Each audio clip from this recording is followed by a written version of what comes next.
আজ আমার দ্বিতীয় বিয়ে। প্রথম স্ত্রী থাকা অবস্থায় আমি দ্বিতীয়বারের মতো বর সেজে এসেছি। যদিও দ্বিতীয় বিয়েতে আমার কোনো মত ছিল না। আসলে এই বিয়েটা হচ্ছে আমার প্রথম স্ত্রী মীরার জোড়াজুড়িতে। মীরাকে ভালোবেসে বিয়ে করেছি আজ থেকে 4 বছর আগে। পরিবারের বিরুদ্ধে গিয়ে বিয়ে করতে হয়েছে। মীরার পরিবার আর আমার পরিবার কেউই আমাদের সম্পর্ক তখন মেনে নেয়নি। তাই দুজনে কাউকে না জানিয়ে পালিয়ে বিয়ে করার সিদ্ধান্ত নেই। আর আমরা সেটাই করি।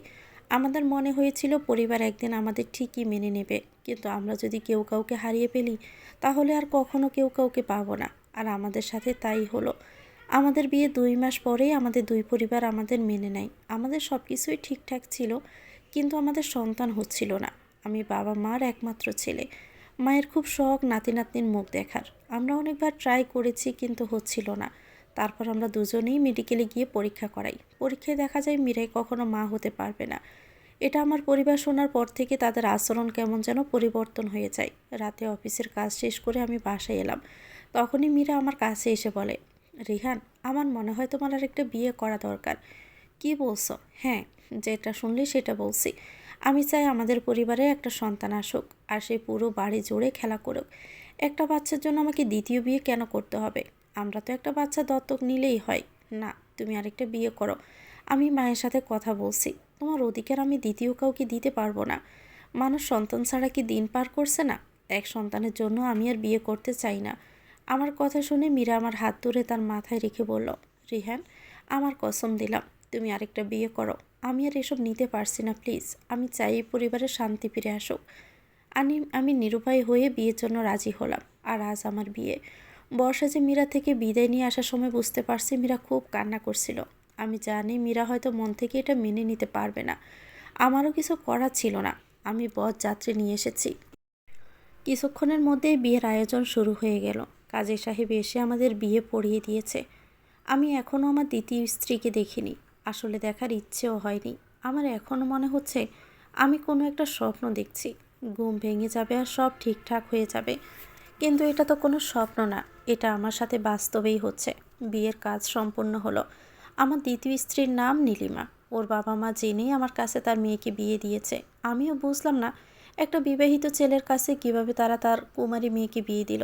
সবার থেকে বিদায় নিয়ে আমি নতুন বউ নিয়ে বাসায় ফিরলাম। দরজার কলিং বেলের শব্দ শুনে মীরা এসে দরজা খুলে দিল। মীরার দিকে তাকাতে আমার বুকের ভিতরটা কেঁপে উঠল। মেয়েটা নিজের কী অবস্থা করেছে, চোখ মুখ ফুলে আছে, হয়তো কান্না করে এই অবস্থা হয়েছে। মীরা হাসি মুখে নতুন বউকে বসার ভিতরে নিয়ে যায়। আমি শুধুই দাঁড়িয়ে মীরার কাজকর্ম দেখছি। একটা মেয়ে বউকে এত কষ্ট রেখে কিভাবে হাসছে, আমি অবাক হচ্ছি শুধু। আমি আর এখানে দাঁড়িয়ে থাকতে পারছি না। বাসার মেহমান এসেছে অনেক। আমি আমার রুমে গিয়ে ড্রেস চেঞ্জ করে বাহিরে চলে গেলাম। দেখতে দেখতে রাত হয়ে গেল। আমি বাসার ছাদের উপরে উঠে দাঁড়িয়ে আছি। আজ আকাশের ছাদটা সুন্দরভাবেই ফুটে আছে। আকাশে তারার মেলা, হালকা বাতাসে শরীর শীতল হয়ে আসছে। আমি ছাদের একপাশে দাঁড়িয়ে আকাশের দিকে তাকিয়ে আছি। তখনই মীরার কণ্ঠ শুনে পিছনে তাকালাম। রিহান, তুমি এখানে দাঁড়িয়ে আছো আর সবাই তোমার খোঁজ করছে। কেন? তুমি কি ভুলে গেছো আজ তোমার বাসর রাত? মেয়েটা তোমার অপেক্ষায় বসে আছে। একে একা আর কতক্ষণ বসিয়ে রাখবে মেয়েটাকে? মীরা, তুমি কিভাবে পারছো এসব সহ্য করতে? আমার কথা শুনে মীরা মাথা নিচু করে ফেলল। আমি ওর সামনে গিয়ে মাথা উপরের দিকে তুলতে দেখি মীরার চোখ দিয়ে টপ টপ করে পানি পড়ছে। আমি মীরার চোখের পানি মুছে দিলাম। মীরা আমাকে খুব শক্ত করে জড়িয়ে ধরে। আমি আমার বাহু ডোরে বন্দি করলাম মীরাকে।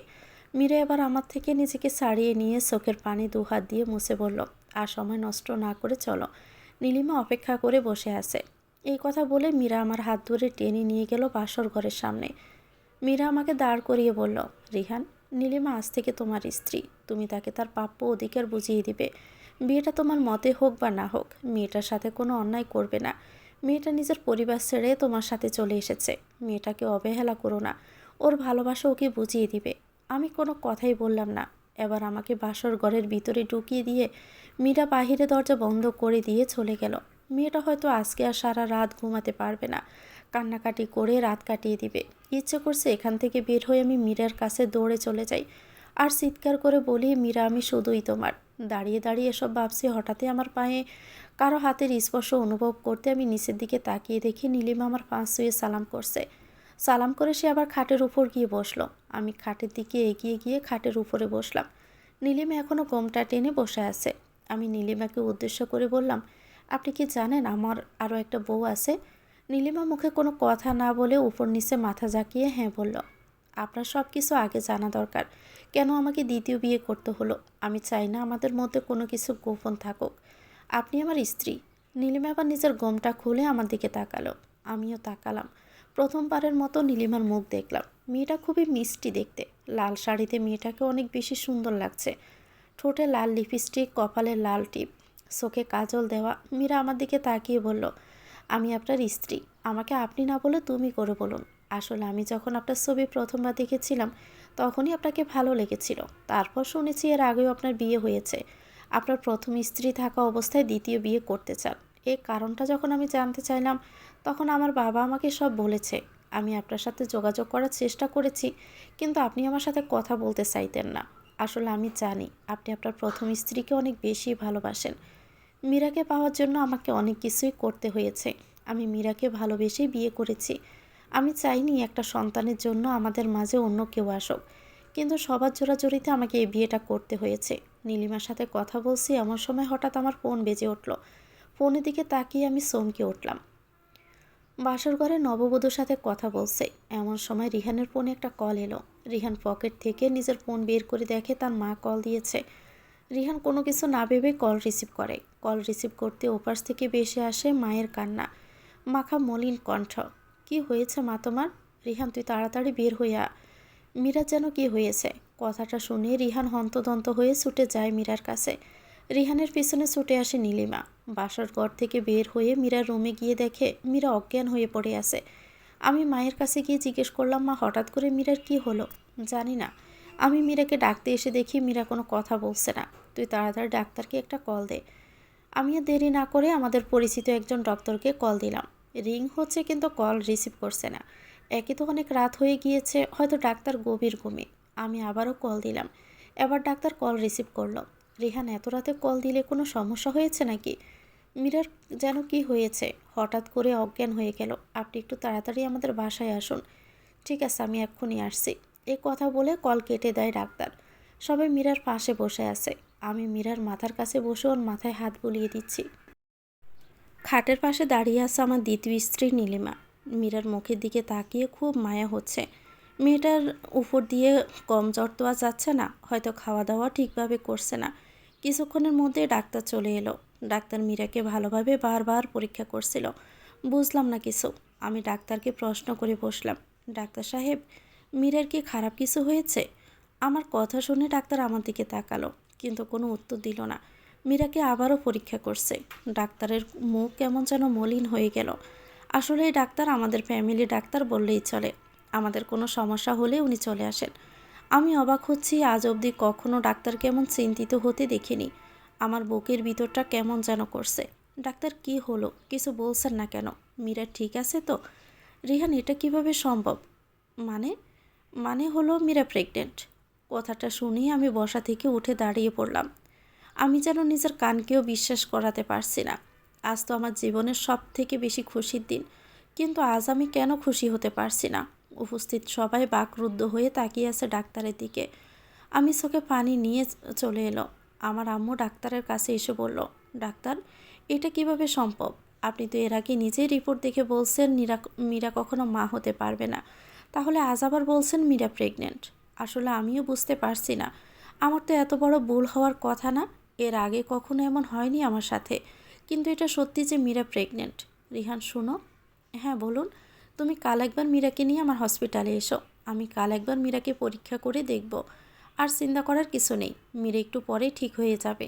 আমি এখন তাহলে আসছি। এই কথা বলে ডাক্তার চলে গেল। মীরা এখনও জ্ঞানহীন হয়ে পড়ে আছে খাটের উপরে। সবাই স্তব্ধ হয়ে আছে, কারো মুখে কোনো কথা নেই। সবাই যেন নিজের কানকে বিশ্বাস করাতে পারছে না। এমন একটা ঘটনা যে আমি নিজেও বুঝতে পারছি না কী করব। খবরটা 2 দিন আগে আসলে কি এমন ক্ষতি হতো? বিয়ের পরেই আসতে হলো। একটা সন্তানের জন্য দ্বিতীয় বিয়ে, অথচ আমার প্রথম স্ত্রী আমার সন্তানের মা হতে চলেছে। এখন কি করব? এগুলো ভাবছি এমন সময় আম্মু আমার কাছে এসে বলল, রিহান, তুই আমাকে ক্ষমা করে দিস বাবা। তুমি কেন ক্ষমা চাইছো মা? আমার জন্য আজ তোকে এমন কঠিন পরিস্থিতিতে পড়তে হয়েছে।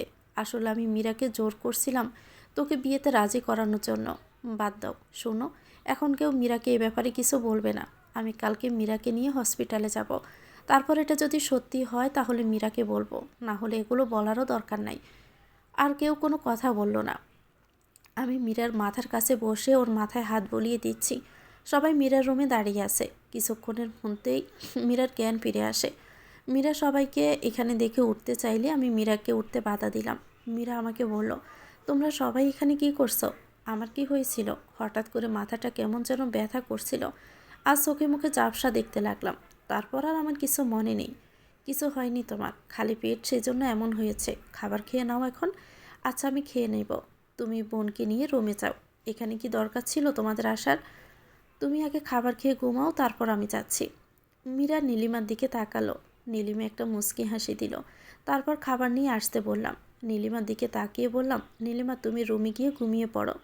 তখনই মীরা বলল, আরে ও একা কেন যাবে? তুমি ওর সাথে যাও, আমি খাবার খেয়ে নিব বলছি তো। তুমি কেমন খাবার খাবে সেটা আমার জানা আছে। নীলিমা বলল, সমস্যা নেই, আমি এখানেই ঠিক আছি। আর আপু, তুমি আপনি আগে খাবার খেয়ে নিন আগে। তুমি আমাকে আপু ডাকলে আবার আপনি কেন বলছো? তুমি করেই বলো। এখানে এসে বসো। নীলিমা মীরার পাশে এসে বসলো। খাবার নিয়ে আসতেই আমি নিজের হাতে মীরাকে খাবার খাইয়ে দিলাম। কিছুক্ষণ পরে নীলিমা নিজের রুমে চলে গেল। মীরা আমাকে বলল, রিহান তুমি এখন রুমে চলে যাও। নীলিমাকে সময় দাও, বলে যেও না ও তোমার স্ত্রী। তুমি ঘুমাও, তারপর যাচ্ছি। আর হ্যাঁ, কাল সকালে তোমাকে নিয়ে হসপিটালে যাব। আরে আবার হসপিটালে কেন যাব? আমার তেমন কিছু তো হয়নি, খালি পেটে থাকার জন্য এমন হয়েছে। বেশি কথা বলবা না, যেটা বলছি সেটা মনে রাখবে। আচ্ছা, মনে থাকবে। এখন তাহলে যাও, মেয়েটা তোমার জন্য অপেক্ষা করে বসে আছে হয়তো। ঠিক আছে, ঘুমিয়ে পড়ো। এই কথা বলে মীরার গায়ে একটা কম্বল দিয়ে আমি আমার রুমে গেলাম। দেখলাম নীলিমা এখনও বসে আছে। নীলিমা, তুমি ঘুমাওনি এখনও? ঘুম আসছে না। জানেন, এই রাতটা নিয়ে আমার কত স্বপ্ন ছিল। স্বামীর সাথে গল্প করব, তার কোলে মাথা রেখে আকাশের চাঁদ দেখব। কিন্তু আমার সাথে কি হলো? আপনি সত্যি খুব ভালো মনের মানুষ। আপনার মতো কেয়ারিং হাজব্যান্ড পাওয়া ভাগ্যের ব্যাপার। আমি পেয়েছি, কিন্তু আমি আপনাকে কখনো আমার করে রাখতে পারবো না। কথাগুলো আমি শুনেই যাচ্ছি, কি উত্তর দিব বুঝতে পারছি না। এমন একটা পরিস্থিতিতে আছি। আমি নীলিমাকে বললাম, নীলিমা, মীরা আমার প্রথম ভালোবাসা। আমি চাইনি দ্বিতীয় বিয়ে করতে, তবুও করতে হয়েছে। তার মানে এটা না যে আমি তোমাকে অবহেলা করব। তুমিও আমার স্ত্রী, কিন্তু আমার কিছুটা সময়ের প্রয়োজন। আমাকে তুমি সেই সময়টুকু অন্তত দিবে। রিহানের মুখ থেকে সময়ের কথা শুনে নীলিমা তখনই রিহানের হাত ধরে বলল, আপনি আমার স্বামী, আপনার উপরে আমার অধিকার আছে। আপনি এখন থেকেই আমার।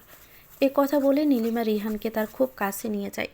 যখনই রিহানের ঠোঁটে ঠোঁট স্পর্শ করবে, তখনই মীরা রুম থেকে এসে পড়ে রিহান। মীরা রুম থেকে এসে দেখলাম নীলিমা চুপচাপ বসে আছে অন্যমনস্ক হয়ে। আমি নীলিমা বলে ডাকলাম, কিন্তু সে কোনো রেসপন্স করছে না। সে যেন অন্য কোনো জগতে হারিয়ে গিয়েছে। আসলে কিছুক্ষণ আগে যা হলো সব কিছুই ছিল নীলিমার কল্পনা। সে এখনও তার কল্পনার সাগরে ডুবে আছে, তাই সে রিহানের কথায় কোনো রেসপন্স করছে না। আমি আবার একটু জোরেই নীলিমা বলে ডাকলাম। নীলিমা আবার নিজের কল্পনা থেকে বের হয়ে আসে। কি ব্যাপার? আমি কখন থেকে তোমায় ডাকছি, কিন্তু তোমার কোনো রেসপন্স নেই। আর তুমি ঘুমিয়ে পড়ো, আমি মীরার সাথেই থাকবো। ওর পাশে থাকা দরকার আমার। নীলিমা যেন কিছু বলতে গিয়েও বলতে পারলো না। আমি নিজের রুম থেকে বের হয়ে মীরার রুমে চলে গেলাম। এতক্ষণে মীরা ঘুমিয়ে পড়েছে। আমি মীরার পাশে বসলাম আর মেয়েটার মায়াবী মুখের দিকে তাকিয়ে আছি। আর ভাবছি, ডাক্তারের বলে যাওয়া কথাটা যেন সত্যি হয়, তাহলে আমাকে আর কেউ মীরার থেকে আলাদা করতে পারবে না। আমি চাইলেও কখনো মীরার জায়গায় অন্য কাউকে দিতে পারবো না। এসব ভাবতে ভাবতে মীরার মাথার পাশে মাথা রেখে কখন যে ঘুমিয়ে পড়েছি নিজেও জানি না। ঘুম ভেঙে গেল মীরার ডাকে। চোখ খুলে তাকিয়ে দেখি সকাল হয়ে গেছে। মীরাও অদ্ভুতভাবে আমার দিকে তাকিয়ে আছে। রিহান, তুমি কি সারা রাত এখানে ছিলে? হুম। তোমার তো নীলিমার সাথে থাকার কথা, কিন্তু তুমি এখানে কেন? দেখো মীরা, আমার কাছে তুমি সবার আগে, অন্য কেউ না। আর তাড়াতাড়ি উঠে ফ্রেশ হয়ে আসো। নাস্তা করেই আমরা হসপিটালে যাব। ঠিক আছে, তুমিও গিয়ে ফ্রেশ হয়ে নাও। আর মনে হয় আমরা অহেতুক হসপিটালে যাচ্ছি। আর তুমিও একটু বেশি চিন্তা করছো আমাকে নিয়ে। বেশি কথা না বলে যে কাজ দিয়েছি তুমি সে কাজ করো। মীরা উঠে আবার ফ্রেশ হতে চলে গেল। আমি আমার রুমে গিয়ে ফ্রেশ হয়ে নিলাম। কিছুক্ষণ পরে নাস্তা খাওয়ার জন্য এলাম। মীরা আর নীলিমাও এলো। নাস্তা খেয়ে আমি মীরাকে নিয়ে বের হয়ে পড়লাম। আমি গ্যারেজ থেকে গাড়ি বের করে নিয়ে আসলাম। দুজনে গাড়িতে উঠে বসলাম। তারপর আমি গাড়ি ড্রাইভিং করা শুরু করলি। কিছুক্ষণের মধ্যে পৌঁছে গেলাম হসপিটালের সামনে। তারপর মীরাকে নিয়ে চলে গেলাম হসপিটালের ভিতরে। আমরা সোজা ডাক্তারের চেম্বারে চলে যাই। ডাক্তার আমাদের দেখে বললেন, এসেছো তোমরা? ঠিক আছে চলো। মীরা বলল, আঙ্কেল আমার তো তেমন কিছুই হয়নি। রিহান অহেতুক আমাকে হসপিটালে নিয়ে এলো। কাল রাতে হঠাৎ করে মাথা ঘুরে পড়ে গিয়েছিলাম, আমি জানি। আর আমি কাল রাতে তোমাদের বাসায় গিয়ে তোমাকে দেখে এসেছি। আমি রিহানকে বলেছি তোমাকে হসপিটালে নিয়ে আসার জন্য। তোমার কিছু পরীক্ষা করাতে হবে। কিসের পরীক্ষা? ডাক্তার আঙ্কেল কিছু বলতে যাবে তখনই আমি ওনাকে ইশারা দিয়ে না করলাম, না বলার জন্য। এখনই যেন কিছু না বলে মীরাকে। আচ্ছা মীরা, সেটা তোমাকে আমি পরেই বলবো। এখন তুমি আমার সাথে আসো। ডাক্তার মীরাকে নিয়ে চলে গেল। আমি ওনার চেম্বারে বসে রইলাম। অনেক সময় পরে ডাক্তার আর মীরা এলো। ডাক্তার মেডিকেল রিপোর্টগুলো চেক করছেন ভালোভাবে। এবার ডাক্তার 100% শিওর হয়েই বলল, আরিয়ান, আমি গতকাল রাতে যেটা অনুমান করেছি সেটাই ঠিক হলো। এবার আমার মুখে হাসি ফুটে উঠল। মীরা কিছুই বুঝতে পারছে না। আপনারা কিসের কথা বলছেন? আপনারা কি অনুমান করছেন? মীরা, কনগ্রেচুলেশনস, তুমি মা হতে চলেছ। কথাটা শুনে মীরা দাঁড়িয়ে গেল।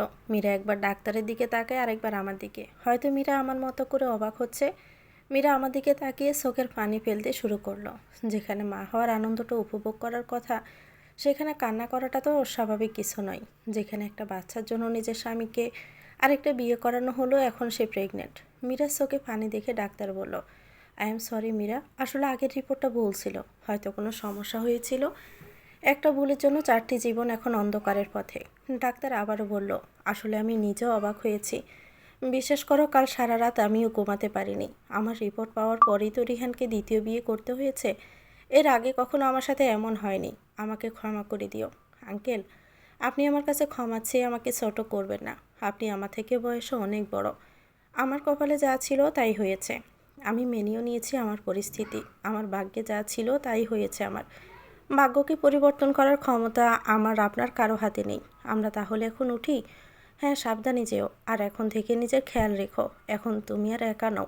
তোমার ভিতরে আরেকজন বেড়ে উঠছে, তার কথাও এবার তোমাকে ভাবতে হবে। আমি ডাক্তারকে বললাম, আঙ্কেল কোনো সমস্যা হবে না। আমি নিজেই মীরার খেয়াল রাখবো। আমি আর ওর সাথে কোনো অন্যায় হতে দিব না। এই কথা বলে আমি আর মীরা হসপিটাল থেকে বের হয়ে পড়লাম। মীরা গাড়িতে উঠে গাড়ির জানালা দিয়ে বাইরে তাকিয়ে আছে। আমি গাড়িতে উঠে সিট বেল্ট লাগিয়ে গাড়ি চালাতে শুরু করলাম। দুজনের মাঝে নীরবতা বিরাজ করছে। মীরা মীরা আমার দিকে তাকিয়ে নিজের চোখের পানি মুছে পড়ল। আরে বোকা মেয়ে, কান্না করছো কেন? আমি আসি না তোমার পাশে? রিহান, কেন হলো আমার সাথে এমন? কি দোষ করেছি আমি বলো? আমার ভাগ্যটা কেন এত খারাপ হলো? তুমি অহেতুক চিন্তা করছো। তোমার জন্য ভাগ্য কেন খারাপ হবে? আমি সব সময় তোমার পাশে থাকবো। মীরা দেখছি মন খুবই খারাপ। যেখানে আজ আমাদের দুজনেরই খুশি থাকার কথা, সেখানে মন খারাপ। মীরার মন ভালো করার জন্য আমি একটা পার্কের সামনে গাড়ি দাঁড় করালাম। মীরা গাড়ি থেকে নামো। এখানে কেন? ভিতরে চলো। এই কথা বলে মীরাকে নিয়ে পার্কের ভিতরে চলে গেলাম। এই পার্কে আমাদের অনেক স্মৃতি আছে। কলেজে ক্লাস না করে এখানে এসে কত সময় পার করছি আমরা। এখন আর আসা হয় না। নিজের অফিস সামলাতে হয়। মীরাকে নিয়ে আমাদের পছন্দসই জায়গায় গিয়ে বসলাম। মীরা, মনে আছে এখানে আমাদের কত কত স্মৃতি, কত সময় কাটিয়েছি আমরা? মীরা এখনও মন খারাপ করেই বসে আছে। মীরা, আজ তো আমাদের খুশির দিন, কিন্তু তোমার মন খারাপ, এটা আমার ভালো লাগছে না। রিহান, আমার খুব ভয় হচ্ছে। আমি মনে হয় তোমাকে হারিয়ে ফেলবো। আজে বাজে চিন্তা বাদ দাও। আমি তোমার ছিলাম, তোমারই আছি। যতদিন বাঁচবো তোমারই থাকবো। আমার উপর বিশ্বাস রাখো। মীরাকে এগুলো বলছি আর ভাবছি কী করা যায়। বাসায় গিয়ে সবার সাথে আলোচনা করতে হবে। এভাবে আমি মীরা থেকে দূরে থাকতে পারবো না। মীরা আমার প্রথম ভালোবাসা, আর সে আমার শেষ ভালোবাসা হয়েই থাকবে। কিছুটা সময় কাটিয়ে আমরা বাসার দিকে রওনা দিলাম। পার্কে কিছুটা সময় কাটালাম আমি আর মীরা। তারপর বাসার দিকে রওনা দিলাম। কিছুক্ষণের মধ্যেই আমরা দুজনে বাসায় পৌঁছে গেলাম। বাসার সামনে এসে দরজার মধ্যে কলিং বেল চাপ দিতে আম্মু এসে দরজা খুলে দিল। ভিতরে তাকাতে অবাক হয়ে যাই। এখানে দেখছি সবাই এসে উপস্থিত। আমরা ভিতরে যেতে সবাই আমাদের ঘিরে ধরে। আম্মু এসে বলল, রিহান, মেডিকেল রিপোর্ট কি এসেছে? হ্যাঁ। ডাক্তার কি বলল? আগের রিপোর্ট ভুল ছিল? ডাক্তার মীরার মেডিকেল রিপোর্ট বারবার চেক করে এবার শিওর হয়ে বলল মীরা প্রেগনেন্ট। কথাটা শুনে বাকি সবাই খুশি হলেও আমার মায়ের মুখে কোনো হাসি নেই।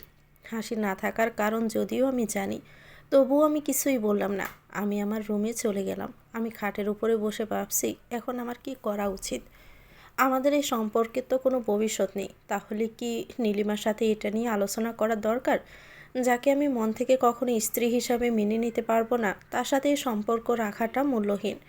মেয়েটা এখানে থাকলেও কষ্ট পাবে। ইতিমধ্যে নীলিমা আমার রুমে এলো। কনগ্রেচুলেশনস। ধন্যবাদ নীলিমা, তোমার কথাই এতক্ষণ ভাবছিলাম। তোমার সাথে আমার কিছু কথা আছে, কিছু কথা বলতে চাই, খুবই জরুরি। হ্যাঁ বলুন। আমি তোমাকে কখনো আমার স্ত্রীর অধিকার দিতে পারবো না। মীরা আমার প্রথম ভালোবাসা। কথাটা আমি এর আগেও তোমাকে বলেছি, তাও আবার রিপিট করছি। জানি এখানে তোমার কোনো দোষ নেই, তুমি ইচ্ছে করে তো আর এখানে আসোনি। আমি চাই না তুমি এখান থেকে অবহেলিত হও। আমাদের এই সম্পর্কের সমাপ্তি হোক। তোমার সাথে আমার শুধুই বিয়ে হয়েছে, আমাদের মাঝে এখনও অন্য কোনো সম্পর্ক হয়নি। তাই আমাদের এই সম্পর্কে ইতি টানতে চাইছি। যেটার জন্য আমার দ্বিতীয় বিয়ে হলো, সেটা মিথ্যে প্রমাণিত হয়েছে। জানি না আমার কথাগুলো তুমি কিভাবে নিবে। আমি ঘুরিয়ে পেঁচিয়ে কথা বলাটা পছন্দ করি না। আমি তোমাকে ডিভোর্স দিতে চাই। নীলিমা আমার মুখে ডিভোর্সের কথা শুনে একটা দীর্ঘশ্বাস ছেড়ে বলল, হ্যাঁ এটাই ভালো হয়। আমিও চাই না কারো ভালোবাসার মাঝে থাকতে। আমিও গতকাল থেকেই এটাই ভাবছি। যদিও আপনি আমার স্বামী, আমি চাই না জোর করে আপনার কাছে থেকে যেতে বা জোর করে নিজের অধিকার খাটাতে। তবে আমি চাইছিলাম আমার খুব সুন্দর একটা সংসার হবে, কেউ আমাকে খুব ভালোবাসবে। বিয়ে নামক এই বন্ধনে সবাই থাকতে পারে না, আমিও চাইলে পারবো না। যেখানে ভালোবাসা থাকবে না, সেখানে একজনের জন্য আরেকজনের মায়া কাজ করবে না। সে সম্পর্ক থাকার চেয়ে না থাকাটাই উত্তম। আপনি ডিভোর্সের ব্যবস্থা করুন, আমাকে নিয়ে চিন্তা করবেন না। আপনি যত তাড়াতাড়ি সম্ভব ব্যবস্থা করুন। ঠিক আছে, আমি আজকেই কথা বলবো উকিলের সাথে।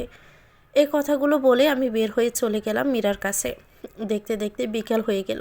আমি একটা উকিলের সাথে কথা বললাম। সে বলল 6 মাসের আগে ডিভোর্স সম্ভব না। তারপর ভাবছি 6 মাস তো অনেক সময়, 6 মাস নীলিমাকে এখানে রাখা ঠিক হবে না। আমি আমার বাসায় এটা নিয়ে আলোচনা করলাম সবার সাথে। নীলিমার বাবাকে কল দিয়ে আমাদের বাসায় আসতে বললাম। উনি ফোন পেয়ে দেরি আর করলেন না, কিছুক্ষণের মধ্যে চলে আসলেন আমাদের বাসায়। সবাই এখন এখানেই আছে। আমি আমার কথা সবাইকে বলতে শুরু করলাম। আমি কখনো নীলিমাকে আমার স্ত্রীর অধিকার দিতে পারবো না। আমি বিয়ের আগ মুহূর্ত পর্যন্ত জানতাম না আমার প্রথম স্ত্রী প্রেগনেন্ট। বিয়েটা যেহেতু হয়ে গিয়েছে, সেহেতু তো নীলিমা আমার স্ত্রী। কিন্তু আমি মন থেকে কখনোই তাকে স্ত্রী হিসাবে মেনে নিতে পারবো না। আমি একজন উকিলের সাথে কথাও বলেছি। তিনি আমাকে বলেছেন বিয়ের 6 মাস আগে ডিভোর্স হয় না, তাই আপনাদের সবাইকে এখানে আসার জন্য বলা হয়েছে। আমি চাই না এই 6 মাস নীলিমা এখানে থাকুক। নীলিমার এখনও সুন্দর একটা ভবিষ্যৎ পড়ে আছে। এখানে নীলিমা থাকলে ওর নামে অনেক কথা উঠতে পারে। সেই জন্যই আমি বলছি নীলিমা যেন তার বাবার বাড়িতে চলে যায়। নীলিমার বাবা চেয়ার ছেড়ে উঠে দাঁড়িয়ে বলল, এটা কেমন কথা তোমার? এখন আমার মেয়ের কী হবে? ওর তো বিবাহিত ট্যাগ পড়েই গিয়েছে, ডিভোর্সের পরে আরও একটা ট্যাগ পড়বে। সবাই বলবে আমার মেয়ে ডিভোর্সি। ডিভোর্স কেন হয়েছে সেটা কেউ জানতেও চাইবে না। আমার মেয়ের সুন্দর জীবন তো নষ্টই হয়ে যাবে। আমি বাবা হয়ে এটা কিভাবে সহ্য করব রিহান? একজন বাবা হয়ে আমাকে এটা মেনে নিতে হবে? আমার মেয়ের ভবিষ্যৎ কী? আমি কি পারবো আমার মেয়েকে ভালো একটা জায়গায় আবার বিয়ে দিতে? মুখে যা আসলো তাই বলে দিলেই তো আর হয়ে যায় না। আমার মেয়ের কথা তো ভাবতে হবে। আঙ্কেল, আপনার কথা ঠিক আছে, কিন্তু আপনার মেয়ে এখানে পড়ে থাকলেও সুখী হবে না। আর হ্যাঁ, আপনার মেয়ের দায়িত্ব আমি নিব। নীলিমাকে আমি খুব ভালো জায়গায় বিয়ে দেওয়ার ব্যবস্থা করব। নীলিমা দেখতে তো খারাপ না, নীলিমার বিয়ে আমি নিজে দাঁড়িয়ে দিব। আমি আপনাদেরকে কথা দিচ্ছি, নীলিমার জন্য ভালো পাত্রর ব্যবস্থা আমিই করব। আমার উপরে ভরসা রাখুন। আমি নীলিমার সাথে খারাপ কিছু কখনোই হতে দিব না। সেই জন্য বলছি নীলিমাকে আপনার সাথে নিয়ে যান। আমি জানি এখানে দোষ আমার আর আমার পরিবারের। পারলে আপনারা আমাকে আর আমার পরিবারের সবাইকে ক্ষমা করে দিবেন। আমি এই সম্পর্ক থেকে মুক্তি চাই। আমি আমার প্রথম স্ত্রীকে নিয়েই থাকতে চাই। এবার বাকিটা আপনাদের ইচ্ছে। নীলিমা তার বাবার কাছে গিয়ে বলল, বাবা, আমি আমার ব্যাগ আগেই গুছিয়ে রেখেছি। এটাই ভালো হবে আমি এখান থেকে চলে যাই। এখানে থাকলে আমার মায়া বসে যাবে। এই পরিবারের মানুষগুলো খুবই ভালো। আমার যা হওয়ার হয়ে গেছে। চলো বাবা, আমরা বাসায় চলে যাই। তুমি যদি তোমার বাসায় রাখতে না চাও, তাহলে আমার দু চোখ যেদিকে যায় আমি সেদিকে চলে যাব। এটা কি বলছিস তুই? তুই আমাদের একমাত্র মেয়ে, তাহলে এত কথা কেন বাড়াচ্ছ? চলো। নীলিমা সভা থেকে বিদায় নিয়ে তার বাবাকে নিয়ে চলে গেল। এখন মনে হচ্ছে সব ঠিকঠাকই আছে। পরিবারের সবাই এখন খুশি। রুমে গিয়ে দেখলাম মীরা মন খারাপ করে বসে আছে। কি হয়েছে তোমার মীরা? রিহান, এটা কি ঠিক হলো? হ্যাঁ, এটাই ঠিক। নীলিমা এখানে থাকলে ওর কষ্ট আরও বাড়বে। তার চেয়ে ভালো ওর বাবার বাড়িতে চলে যায়। 6 মাস পরে ডিভোর্স হলে আমি নিজে ওর জন্য একটা ভালো ছেলে ঠিক করে ওকে বিয়ে দিয়ে দিব। এখন আর মন খারাপ করে থেকো না প্লিজ। তোমার মন খারাপ আমার সহ্য হয় না। তুমি আমার প্রথম ভালোবাসা, তুমিই আমার শেষ ভালোবাসা। মীরা আমাকে জড়িয়ে ধরে কান্না করতে শুরু করলো। পাগলি, এভাবে কান্না করার কি আছে? তোমার রিহান তোমারই আছে। তারপর কেটে গেল কয়েক মাস। নীলিমার সাথে আমার ডিভোর্স সম্পন্ন হলো। তারপর নীলিমার বিয়েও দিয়ে দিয়েছি আমি নিজে উপস্থিত থেকে। ছেলেটাও খুবই ভালো। নীলিমা সেখানে ভালোই থাকবে। নীলিমার বিয়ের কয়েক মাস পরে আমাদের ঘর আলোকিত করে আসে আমাদের কন্যা সন্তান। ওর নাম রেখেছি পাইজা। মেয়েটাও ঠিক মায়ের মতোই হয়েছে। এখন হাসি খুশিতে ভরপুর আমাদের পরিবার। তো ভিউয়ার্স, গল্পটির নাম হচ্ছে সে আমার প্রথম ভালোবাসা। লিখেছেন শহীদুল্লাহ সবুজ। গল্পটি আপনাদের কাছে কেমন লেগেছে কমেন্ট করে জানাবেন। ভালো লেগে থাকলে একটি লাইক দিয়ে দিবেন। চ্যানেলটিকে সাবস্ক্রাইব করে আমাদের সাথে থাকবেন। আল্লাহ হাফেজ। আসসালামু আলাইকুম।